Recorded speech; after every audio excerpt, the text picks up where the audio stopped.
I find it so funny, like the fervor with which people speak about like racist employment policies, having benefited from them most of their lives, and not really appreciating restitution, I suppose. But also just a lack of recognition of the fact that it's actually a constitutionally enshrined policy in this country that racial redress will occur.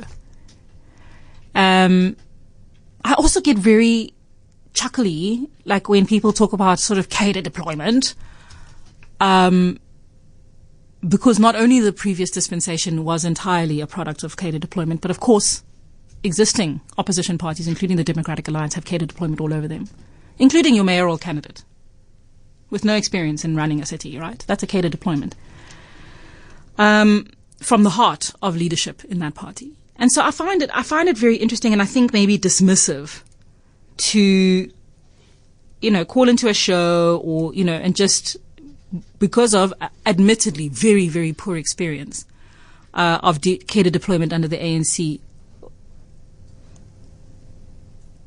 abandon logic. Because I also have very, very bad experience of cadet deployment. It's called apartheid. It wasn't great, eh? And I'm also experiencing very, very bad experience of cadet deployment. It's also called the ANC.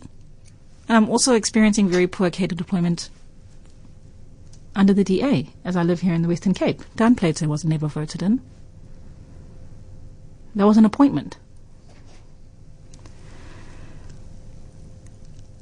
And I think, far be it from me to like creep into the voters' booth with you.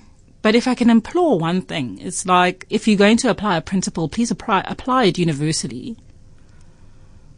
And maybe just take a step back before the rant.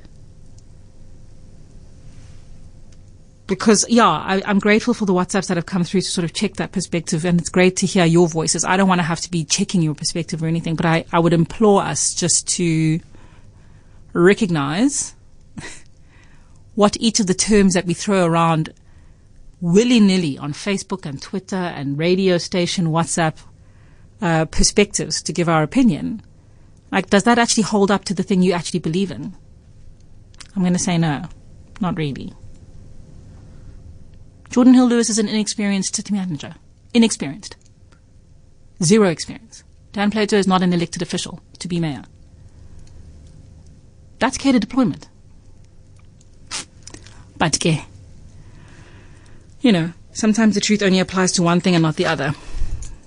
I implore you to please take a step back and make sure that whatever your principle that you apply applies across even the guys that you like. Breakfast with Refilwe Moloto on Cape Talk.